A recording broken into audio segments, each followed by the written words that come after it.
Hello, everyone. It's been a whole week, and welcome back to Crowdfunding Countdown, Part 2 of Episode 61. That's right, we are covering all of the games finishing up this week, starting tomorrow and going until next Tuesday on every crowdfunding sphere imaginable. This is where I do a deep dive into the rulebook for my own self and then give you just the very basic outline and tell you why you should save your money for that special treasure of a game that's coming along very soon, probably the next time, and just keep pushing it down the line until you lose the desire to purchase anything ever entirely. Thank you so much for being here. My name is Chris George. Again, this is a different format because we like the bigger screen, I think, so let me know if you do. As always, shout out to my newest patrons who I don't know who you are yet because I haven't met you. And I'm sure there's lots and lots of people who have signed up in the last week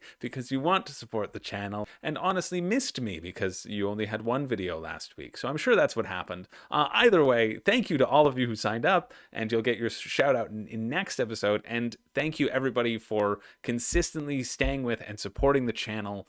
You are all friggin' awesome. And I'm just thrilled. I'm thrilled that I have the privilege of being able to spend as much time as I do on this sort of research and in this space. And it is all thanks to you. Because of you, maybe I will soon buy another camera. Who knows? So let's get right into the games for this week. And starting us off, we have Spark Riders 3000. Join the crew of the Spark! Asteroid fields and space pirates await you in this fast-paced cooperative hybrid game for 1 to 4 players. And starting us off, I'm going to try to remember to do this all throughout this episode. Let's see how far down you need to scroll to get to the rulebook. Oh, it's about 7/8 of the way down the campaign page. That's how you really know they want you to know how to play the game. That's how you know. I mean, maybe this hybrid of a board game is actually because it's half board game, half Pixar movie, because that seems to be what the video was telling you it is.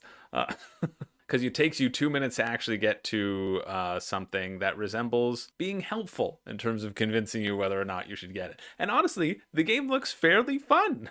I don't want to harp across the game too much, but it's just taken me so long scrolling through all the plastic that you kind of lose a little bit of a semblance of what you're excited about. You basically have to manage your ship. It's a cooperative game. It's a hybrid game because you actually have this app that's going to measure how fast your ship is going, how many alien ships are appearing alongside of you. This is the app right here, right there. Yeah, right there. That's it. See, it's measuring the speed, where things are, the enemies that are coming in, and then the enemies are going to appear in their little ships across the side, and they're going to fire upon the ship. And then you have to have a number of actions running around your ship, as you're about to do. Tinkering, which is like repairing the ship and upgrading things.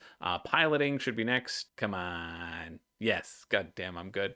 And where you can speed up your ship, or you can use your turrets to attack other people. And by other people, I mean the other aliens across the thing. You get scrap, which you can then turn into... I shouldn't just be narrating this video, but honestly, it's a good visual for breaking it down. It actually is a decent video that tells you how to play. You want to survive the scenario. It's basically tower defense if you like that style of game, because you're going to always have this onslaught of stuff and you have to constantly be repairing the tower and getting to where you need to go. And I love this on the campaign page. There's just, I like the retail pledge. I think it's actually a really good price. It's 40 euros, $52 Canadian, plus the shipping, right, isn't great to Canada. Like, it's over 50% of the actual pledge itself. It's almost $31. $16 to get to the US. Anyway, for your knowledge. Back to the start.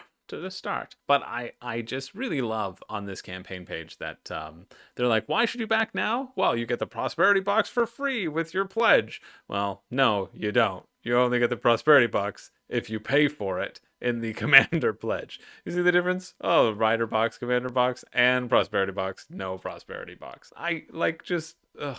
And the difference between these two pledges of it being more than double to just get a bunch of... Well, you don't just get a bunch of minis, as you would expect, but you do get a lot of them. We got to scroll through all this garbage of potential things you're unlocking. The base game seems perfectly fine, and if you like that sort of light co-op stuff where you rolling dice, seeing what happens, seeing if you can measure up against the alien horde, the app will take care of all of the bookkeeping that is usually annoying. It seems fun. And then if you want to go ahead and pay for your prosperity box because you're paying for it, you can then get, your standees, which have pictures of minis on the standees to let you really know what you're missing out on. It's just so that they can match up with the with the player boards, which have those pictures on them. Not in that color though, in that color. So and then upgrades your turrets and all that sort of stuff. See, I don't necessarily know if I like this particular format because I obviously have to talk about what I'm seeing in front of me, and that is what they want you to focus on. It's very easy to fall prey to the shiny things when I'm smaller and I'm constantly looking and talking about the shiny things. But the things that I like is the app integration, the fact that it's going to take care of all that bookkeeping for you, and that the base pledge seems like a cheaper price. Again, after the shipping, it's not. It's still in that like $80 level when you really think about it. $80 Canadian, at least for me, or $47 US. That's not bad. That could be okay if you want that light tower defense, but I just don't think the commander pledge is ever something you need, but we never need minis, and of course it is much more popular than the rider pledge. But this is also nice because not a lot of Kickstarters have a legitimate retail option, and I feel like this might be a retail option as well. So if you're interested in that, scroll all the way back up to the top. See, we didn't even get to the rulebook. That finishes Tuesday, October 4th at 11 a.m. So that's tomorrow at 11 a.m. Next up, just quickly, I wanted to talk about, we have this Dice Advent Calendar, and I like highlighting these sorts of things because I think they're kind of cool. And this is more expensive than any of the other Dice Advent Calendars that I've talked about. However, I like this one specifically because it is reusable. Right, you're going to get this big chunky wooden thing, and you could potentially use it as a nice advent calendar to put different things in and make it a tradition, right? Make it a little tradition. It's still £65 or $99 Canadian, but it's kind of cool. There's neat designs on it, and the boxes are a little bit small, so they're really just for dice when you think about it. So you'd have to commit to having a dice advent calendar every year. That's a lot of dice, let's be real. But if you love dice that much, then maybe this is worth investing in, or it can also act as like a holder for your dice as well, which, the craftsmanship here impresses me, so figured I'd mention it. That also finishes tomorrow at 2:35 p.m. Next up, we have Vanquishers, whose rulebook is, you know what, I often hate trading card games, but their rulebook, oh baby, is top 20%. Just looking at the scroll bar, maybe even top 15%. Yeah, top 1/8 of the campaign page. And honestly, Vanquished, you've got my vote. What I don't love about Vanquishers is that it is a trading card game, and I don't like trading card games. I just don't. I'm not the target audience. It appears 212 of which are the target audience, who will spend approximately $1,000 each on average on this game. And if you're jumping in blind by spending, how much is that? Let's see. It's approximately $853. I just did the math. Yeah, around $853 on average somebody's been spending on this game. And that just is absurd to me. It's absurd that that kind of money is dropped on a 2-player head-to-head children's card game. So it's just like Duel Monsters. Back at it again. And it makes sense when your lowest pledge is $80 for 3 starter decks. That just doesn't feel great.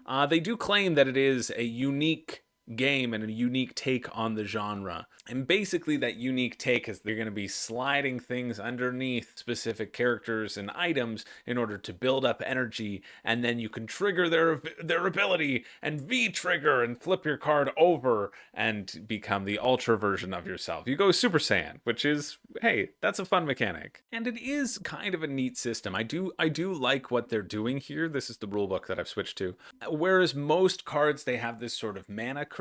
You're going to get that mana curve by discarding cards into your exile pile, and that'll move up your storage capacity. And then you can use that storage capacity to then put cards underneath things, basically. So you're always going to have to discard a card in order to increase your mana curve, which you may not end up wanting to do at later stages in the game, which I appreciate, right? Like, it gives a cost for actually increasing that mana, and then if you no longer need it, well, then you can actually use all the 7 cards in your hand that you do draw at the beginning, which seems interesting. The flow of the trading card game itself feels something quite unique and fun. It's just that trading card games are naturally going to appear at that higher price point, that you could get a much larger, more epic game than just a trading card game that is going to try to encourage you to buy extra sets and make you feel dissatisfied with the current sets that you own at some point in time. But hey, they've obviously tapped into some delightful whales. Inexplicably,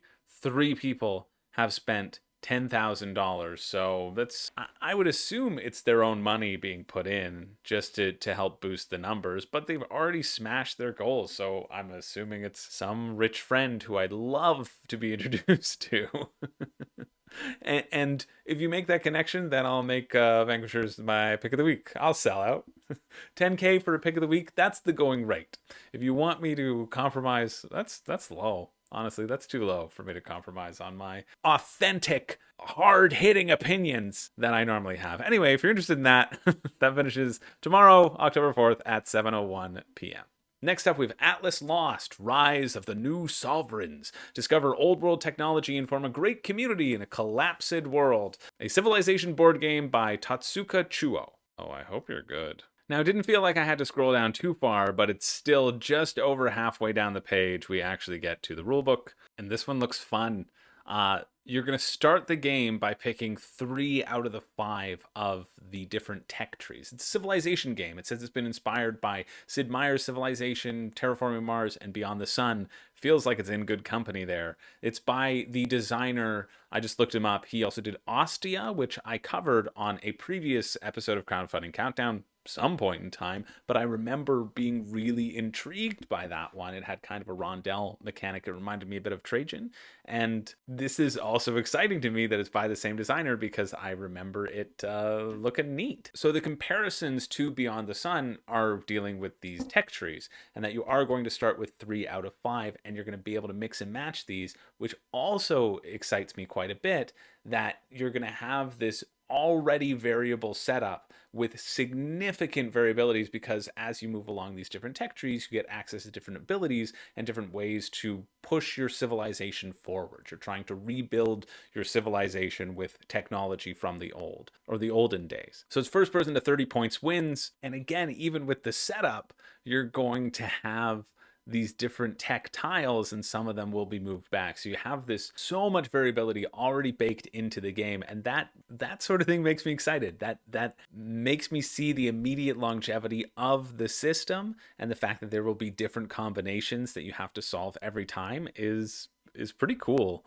I might get this. In terms of the comparisons to Terraforming Mars, that's kind of with the game flow, although you won't have an income phase, basically. You'll have your action phase, and then you have the influence phase, and then the next person goes. You just keep on going until somebody gets 30 points, or a couple other things happen, which I'll touch on in a second. And so on your action phase, you can take 1 of 4 actions. You can place your little markers out onto different tech trees to sort of mark that you're interested in pursuing those things. You can have access to them, or you can gain resources. There are basically 2 different types of resources, and very similar to Terra Mystica, the more advanced teams that you've removed from a particular track, the more resources of that type you can get.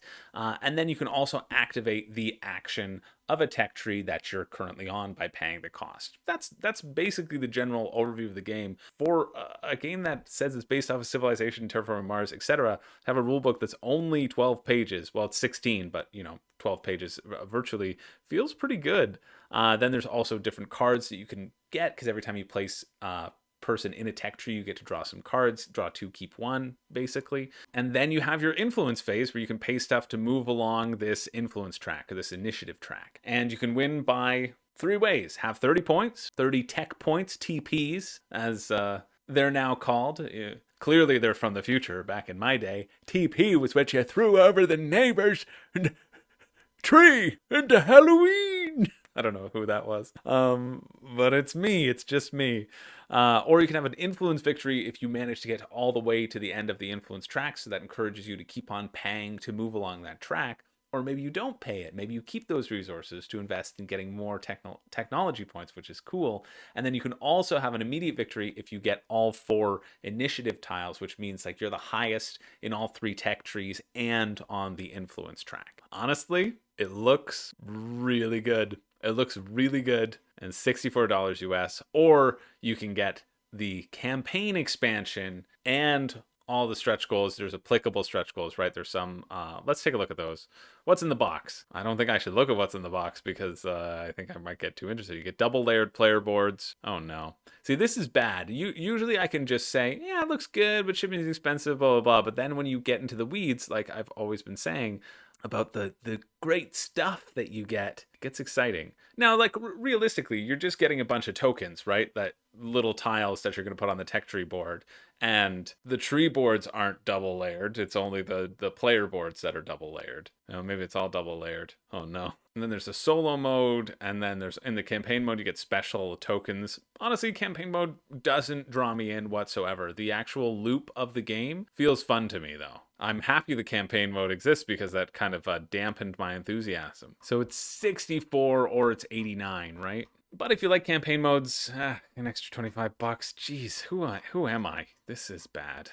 And you get some. They're pushing for that additional pledge by giving you the extra wooden stuff. Which, like, sure, it's nice to get extra stuff, but. And here's the kicker. Here's where it happens. The standard pledge, $16 US for shipping. So your total is about $80. And honestly, for this, $80 to get to your door, that would be about 100 Canadian. I am close to wanting to pay that. It's not that much for me. It's 95 US. It's 122 Canadian for something that, again, I don't own Beyond the Sun. I like Terraforming Mars, but I don't play it that much. For something along that same weight, you're paying about double the price. So just remind yourself that you are paying sort of double the price for it to get to your door. Well, if you're in Canada. If you're in anywhere else, honestly, these shipping prices feel reasonable. Canada shipping is hard. That has likely quenched my excitement for it, but pretty good. This is one that I absolutely would take a look at. And if you are interested, that finishes Wednesday, October 5th at 11 p.m. Next up, we have over on GameFound, Core Connection. It is funded, so I can talk about it. Core Connection, the Nabla Conspiracy, which is a robot anime inspired deck building game for 2 to 4 players. Are you hitting all of my buzzwords, GameFound, or what? It says you can pick between 6 different pilots and robots as the game progresses. 36 possibilities all in. Yeah, that's what 6 times 6 means. And in true robot anime fashion, each pilot and robot gets to awaken and unleash its true abilities when things look bleakest. It's a great buzzword. It's a great tagline. It's a great pitch. Will it actually do that? I'll let you know in a second when I read the rulebook. I'm filming it in this way where I get to see the initial first impression and capture that that feeling of what it feels, and then do all of my research, and then come back and keep filming. It's just basically take, I don't know, the entire day. But then I don't have to spend the time typing and writing things down, which is why I'm always unsure about the shipping. And we can find that out together. First things first, though. Rulebook is, well, it's, 1/3 down the campaign page, but it's pretty quick. Boop, boop, boop, boop. You're there. That's not bad. I still think it should be here, though. Boom. Read the rulebook. Top of the page. Give me that in a campaign, and I will, talk about pretending to back it, and then it'll be too expensive for me with the shipping. And this one looks fairly fun. I like anime, right? I like the style. I'm unabashedly a fan of anime, especially Attack on Titan. Let me tell you, can't wait to watch season 4, part 2 that I've been saving up for the right moment. But I really like anime. So this is a deck builder, but actually it is a mech builder, which I think is funny. I also think Cleo and Patra Elharm, that these characters, they're your duo. This is kind of your standard deck builder. You get to 20 points, whatever. But there's a couple things that distinguish it from others and perhaps make it unique enough to purchase. Or maybe I'm just saying that so that you'll listen to this whole segment, because that's when I need your attention. You're gonna get a mecha and a pilot, so you don't actually have to combine the ones that work best together. You can pick whoever you want. And what's cool about this one is that you start out very similar to. It reminds me of Thunderstone Quest. Having looked into that one. You start out as like a prototype and you get to specialize as you go along. And in addition, you're going to gain all these attachments and attach it to your mecha. And that's how you're going to build yourself up a little bit more than just, oh, I've got a hand of cards and bam, I got a good hand, I got a bad hand. You're going to try to get these attachments and cycle through and load up on these attachments and trash the ones that you don't want to use, basically. There's also another thing that makes it kind of unique that I don't really care about is that there's some events which can affect everybody playing. So there'll be some random events that happen as you're going along through, and perhaps that's enough to shake things up and make people feel unified. Otherwise, you've got your market, you've got the stuff that you want to collect and fight and get points, and things also escalate as you move along. It says there's going to be different levels of monsters.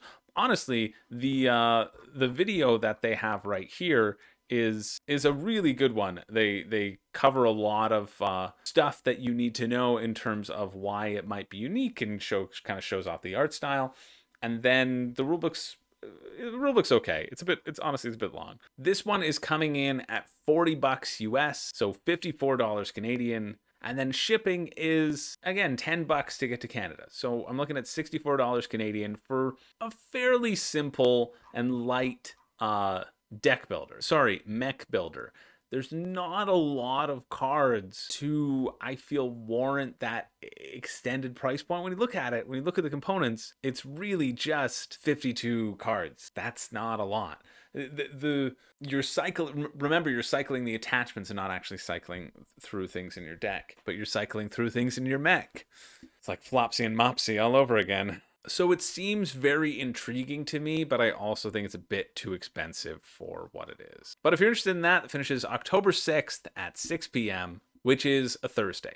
Moving along to the Slime Girls collection. No, we're not talking about that. I just pulled it up for the joke. Goodbye. Moving along to Cult of Cathulu. Nope, we're not talking about that. I just pulled it up for the joke. Goodbye. Moving along to the history of the ancient...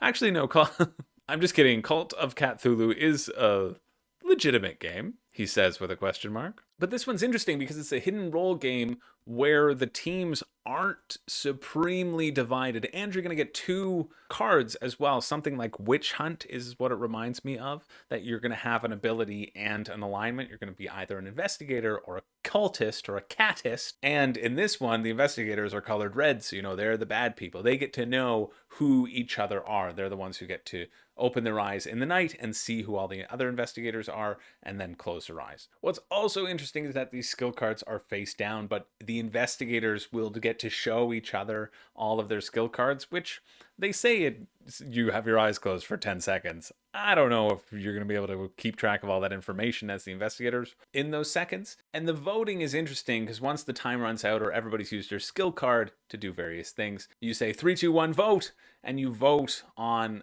a cultist, or you vote on a person to ascend to Cathulu, and the person who gets the most votes ascends upwards. And if they're a cultist, the cultists win. If they're an investigator, the investigators stop the ritual, and Cathulu does not come. Honestly, it's a cute enough little game. It comes with an hourglass to have 5-minute rounds. I think that you should just use a 5-minute timer, especially because it says you should grab the hourglass when you want to use your skill card, and that just seems like the stupidest thing ever. Let's put some little Cthulhu's on while we talk about the end of it. That doesn't make you want to buy the game. I don't know what will. I am a bit concerned about how difficult it will be for the Cthulhu's, But I do love that they give you a print and play so you can try it out, especially because projected to cost €30 or $40 Canadian, and then 30 more euros to get it to your door. So this is, let's be honest with each other. This is not a $80 game. It's not. It seems like a fun one-night werewolf alternative,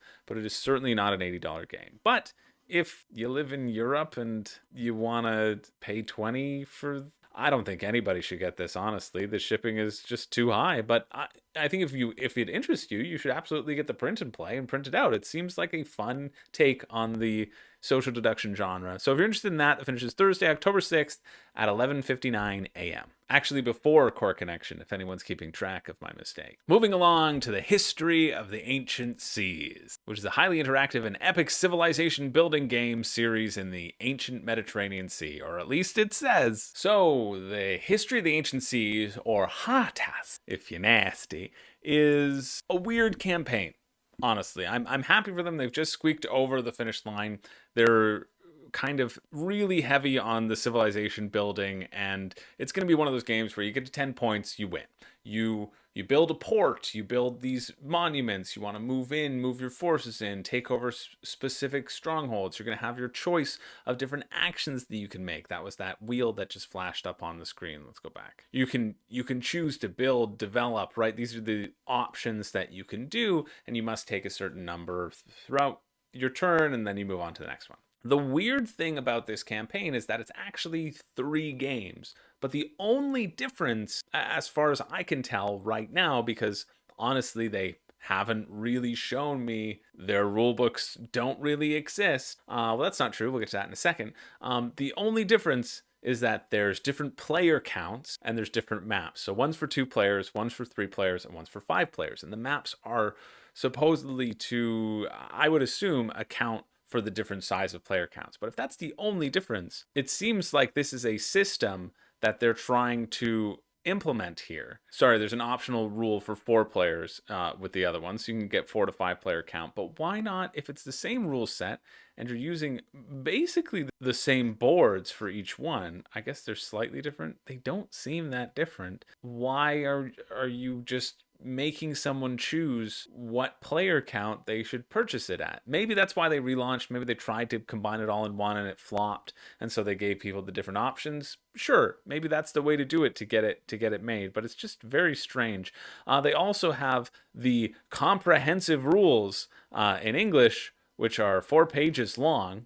So I don't think that word means what you think it means. And then they have the regular rules, the History of the Ancient Seas, Hellas manual preview in English as well, and that's 28 pages and covers everything that you'd want to know if you want to look into a civilization game. This is the main game board. This is the map that you'll be sailing to and from, and hopefully getting to 10 points or 9 or 8 depending on the length of game before your opponents. It's 79 euros for one game, so $105 Canadian. And then the shipping to the US, if you get 2 games, it's free shipping, which honestly is great. There's a lot of options to get free shipping if you're going to do bundle deals. None of those options reside for Canada or Australia or the rest of the world. But if you happen to live in one of those and you decide, yes, I do want this game and want to have the option of playing it in 2 player counts, so I'll buy 2 games inexplicably, well then, check it out. As for me, I'm done talking about it because it was kind of a waste of my time. But that finishes Thursday, October 6th at 2:45 p.m. Next up, we have Dungeon Universalis, whose rulebook is over halfway down the page before you have to scroll through a number of quotes of people telling you, we love this, you should buy it, just buy it, don't even think about how it plays, just buy it. Jesus Christ. This rulebook is also 125 pages long. So, you know what? I'm going to go out on a limb and not read through the whole thing, but just skim to get a general sense of things. I'm sorry. I don't care how good your game is. No rulebook should be 125 pages long. That is the most ridiculous thing. Oh, sorry. I lied. 124. It's fine. It's fine. No one's ever going to get to play the game. You're never going to make it through the book. I'm still looking things up, but I just really like, because you can get two options. You can get the core box, which is you need to play, or you can get the new challenges, the new expansions, these 100+ hours of quests, infinite character creation, all of the quotes that the campaign page can throw at you. But I just love this. For great fans of previous campaigns, those who made Dune a reality, $8 in savings. That's what you're worth to me, you great fans. $8 off. I don't know why I find that so funny. I do. I also love that since this campaign has launched, or this photo has been taken, it's now dropped down to an 8.8. You can tell that more people are really getting to know your game. Probably because of Sigwivad. This is a great potential review right here. I've watched a few reviews and playthroughs of Dungeons Universalis, which should be DU and not DUN. You are correct, D-Rasher.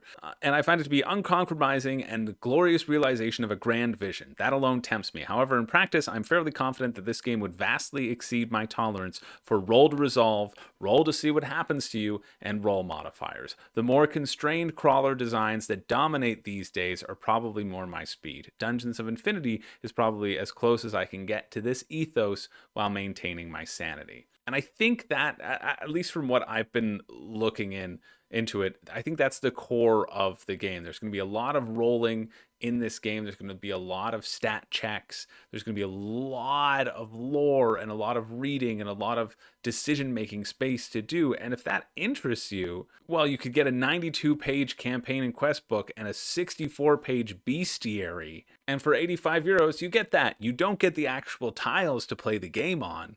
You have to draw that out yourself or print them out yourself or buy the extra tile set, which honestly, for people who hate the Gloomhaven tiles, maybe that's a plus. It's just surprising that you don't get access to it in map, but you can get a PDF print and play.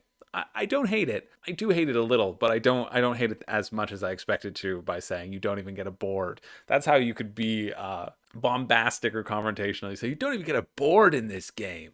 But I understand the reasons behind it. Honestly, Mr. Gandalf, get over yourself, I gotta say. This game is simply the best board game I've ever played. I do not give it a 10 because I do not think anything is perfect. If it's the best game you've ever played, that's a 10 out of 10. I don't care about this tangent, Mr. Gandalf. I'm coming for you. I'm driving down to Washington, District of Columbia, United States, and I'm going to smack you upside the head. Get on board. You know what? You've lost your 0.9 privilege. You know what your rating scale now is? It's the Zach rating scale. You get a 10, you get a 5, and you get a 1. Do you want to always be playing it? It's a 10. Do you think it's a good game and you'll play it sometimes? It's a 5. Do you not want to play it again? It's a 1. End of story. You've lost your privileges, Mr. Gandalf. If you had rated it a 10 like a normal person who's not so obsessed with being unsatisfied with their current situation, then you wouldn't have your other numbers taken away from you. Let this be a lesson to anyone who 9.9 is the best board game in the world, according to you, which it is. Get out of here. All right, I'm done with that. I was actually going back to the rule book. Like, I get that you've got good art, but you've got 124 pages here. I guess you need something to break it up. I just don't see how you can be purchasing this game if you want to play any other game ever. So if you don't want to play any other game ever, then yes, I think this is the purchase for you. If you do, well, then maybe take a pass on it. We're moving on. And that finishes Thursday, October 6th at 5:50 p.m. Right before Core Comp, whatever it was called.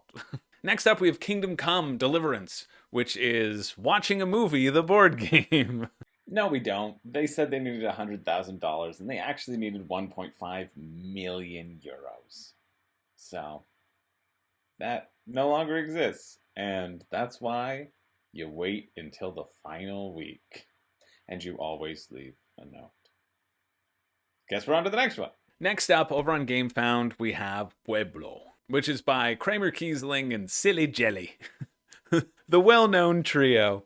And this is a very simple game. It's using blocks to create a little shape in the middle, and the goal is to have the least points at the end of the game. So you're going to place a little block, and you can place either your own color or you can place a neutral block, which, you know, is an interesting back and forth. And then you're going to, like it says, move the chieftain up to 4 spaces along its path, and then wherever it lands, whatever blocks that the chieftain can see, the person corresponding with those colors gets penalty points as to the height of the block as well. I love this campaign page because it's so clear, and you have a copy of the rule book ready and available for everyone to see. Look at that. GameFound can even let you put a little rule book section right above me, the most glorious angel I've ever seen. That means it can be done by every single campaign moving forward, and there should be no excuses. Even if it was down below, the fact that it has a little heading that people can click to would be completely fine by me. That's it.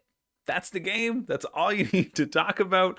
It's $35 US, 47 Canadian. And then if my everything will stop loading like a crazy person. You can also add on the last code, the Lost Code, which was that deduction game we talked about a while ago, Cleopatra and the Society of Architects, which I don't think I actually covered. I think that was before my time in the YouTube sweat lodge. And so it's $15 shipping, so it's $50 US, or it's 55 US, aka like 70-ish Canadian to get to my door. And again, that makes it a very simple calculation. No, that's the calculation. You're not getting anything additional by getting it now, and you're just paying for shipping. So hope that it goes to retail, or even hope that you can get it in the secondhand market, because it's just, why would you want to pay $70 for a simple spatial puzzle? Maybe you would, but it's probably something that's worth $35. I think at $35 in a store, pick it up, try it out if you like that spatial aspect of things. $50 and then $70-ish for Canadians? No, don't do it. But if you are interested in that, check it out. It finishes October 9th at 5:59 p.m. Next up, we've got the Age of Inventors, where you can run your lab, purchase equipment, recruit inventors such as Einstein, Tesla, and Marie Curie, and help them advance humanity's progress. That's the tagline that they're putting forward. Rulebook about in the top third-ish of the campaign page, but it's filled with a bunch of how to play game highlights, which I like, and previews on like how to play. So you're already off on the right foot, Age of Inventors. One of my favorite parts of the rulebook, just right off the bat, is saying, listen, this is a fun family board game. If you're looking at this for educational purposes, you ain't gonna find it here. You're gonna get a nice worker placement game, so stop complaining and get out of here. That's what it says, verbatim. Don't look above. You just trust me. And I think that's great. I think that really sets me off on the right foot. They're like, it's just a theme. Just leave it alone, Samantha. Not everything has to be educational. Put away the National Geographic magazines. So the basic concepts of the game are worker placement and tile placement. You got both. You got lots of placements, like an intern on the best day of their life. You've even got inventor placement. No, you don't. You just draft inventors and they can give you a special power, and then you just tap them.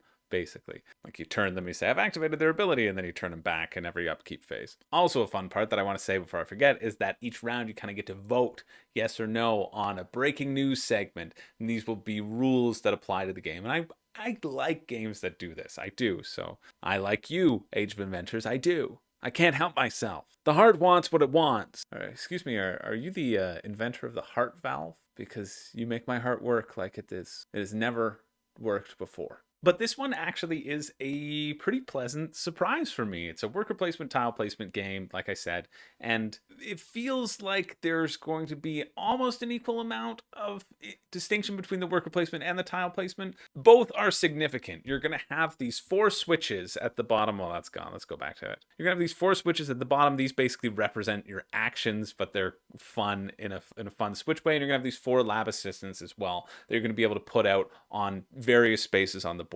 And these will help you manage your tracks and put it on inventions and inventors. And the goal of the game is to get the most victory points. And you're going to do that by managing the inventors that are going to be out on the board. Whenever you purchase an inventor, you have to pay a number of resources so that they come to your lab. And then you say, now go into the Battle Royale of Age of Inventors. Go into the Battle Royale Inventor Ring, Einstein, and cook me up something good. And you'll throw them into the middle, and each inventor will have a color associated with them, and that shows the types of inventions that they're able to think up. Because some things are outside the scope of Einstein's pathetic little brain, like the water frame. You can see that because Einstein is there, and he's blue and he's green. But the water frame there is brown. Whenever you put someone on the board as well, you put a little token of your color to indicate that you own that person. And these function very much like Lords of Waterdeep. The buildings in Lords of Waterdeep, rather, where if someone goes on it, they can take that ability, but you also get some of the resources. Usually it's paying a resource to get something else and turn things into better things, and then you would have to pay that person. So that's what the tile placement area is all about. And then you have your worker placement, the little lab assistants, and those can obviously only go on inventors. and different tracks to raise your ingenuity and raise your proficiency in some of the resources, and maybe let you use those resources as wild tokens as well. And then when a inventor is fully surrounded by stuff, they get retired. And if you're the person who put the last thing there, then you remove the inventor from the board and you get a potential extra bonus points of victory points. You only play 4 rounds. It's only 4 rounds, but there's like 8 actions each round, right? So very similar to Wingspan, the amount of actions that you get to do, but no real engine building. It's more optimizing your placement of stuff. And this, it looks fun. It does. It really does. At the beginning of each round, you're also going to be drafting these ability tiles that you'll put on your own personal board, and they give you access to basically income. So that's how your income scales as you move around.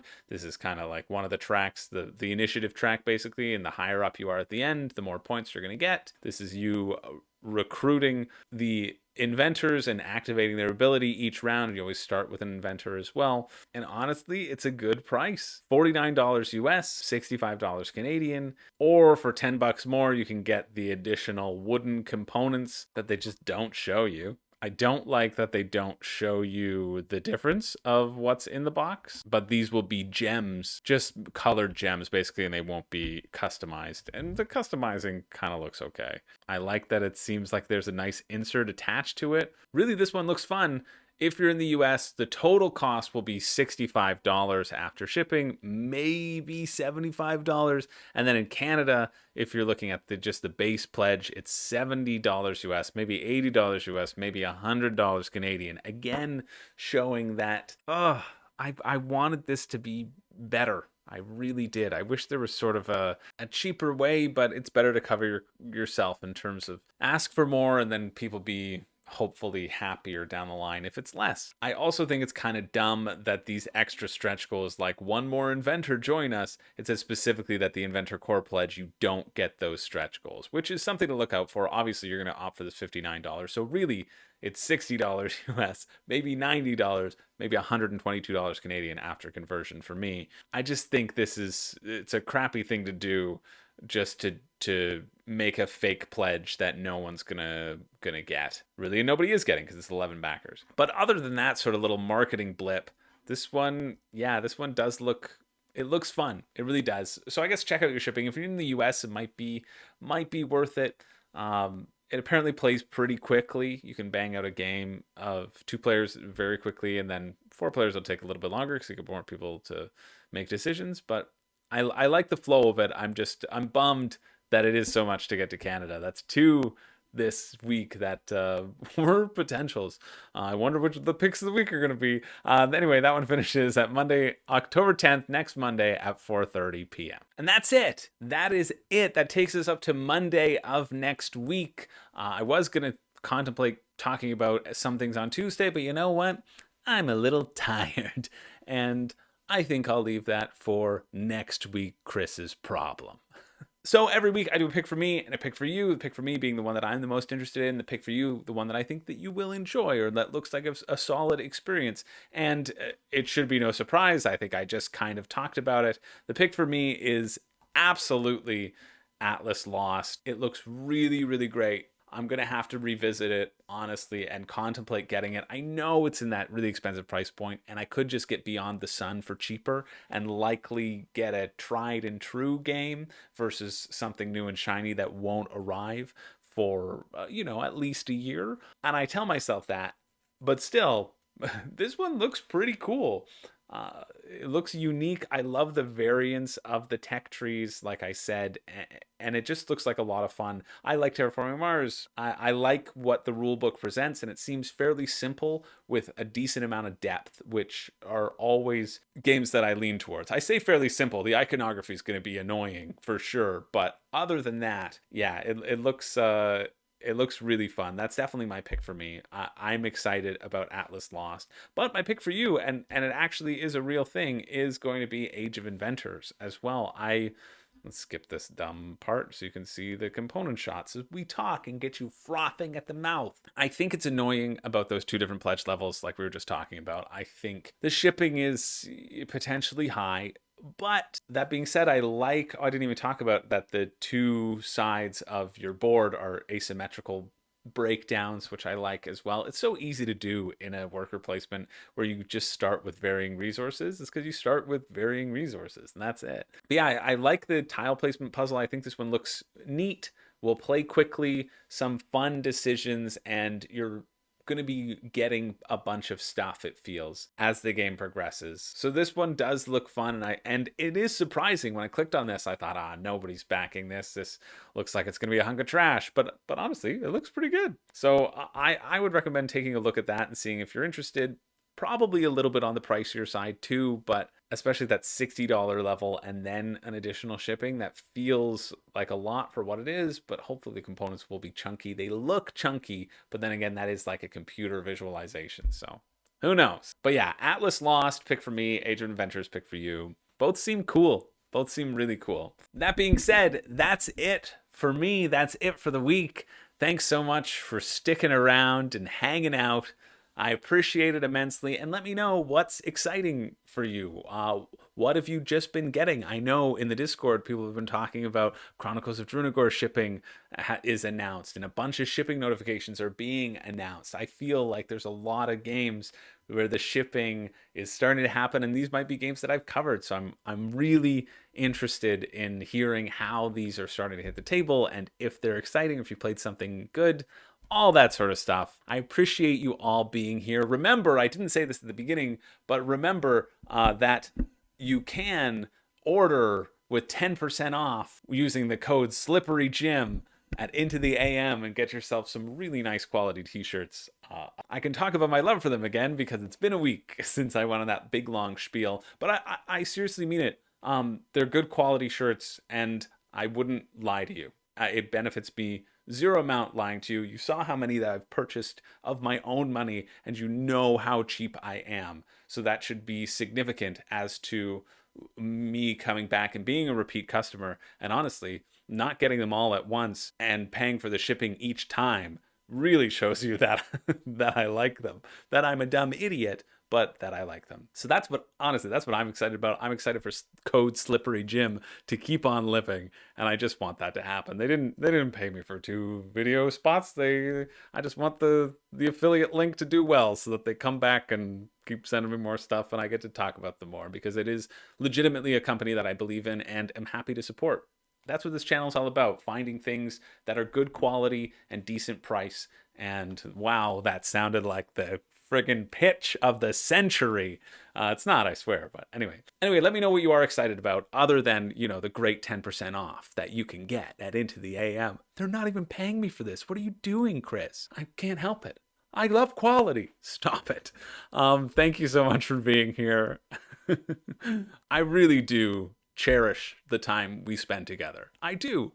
And I love being here and interacting with you and hearing all of your comments as well. So thanks. Anyway, my name is Chris George, and I do not have a catchphrase. But here's some other stuff that I think Einstein couldn't friggin' come up with. The steam engine, never created. The tin can, yeah, like Einstein could come up with that innovation. The first revolver, well, I bet he could. I bet he could come up with a revolver. He's a very sort of warlike person. I'm just trying desperately to find these different sorts of things. Oh, that's something you can come up with. A satellite? Not here. Yeah, Einstein could never come up with radio systems. Radio systems, you hack! Okay, that's enough of that. Thanks so much for watching.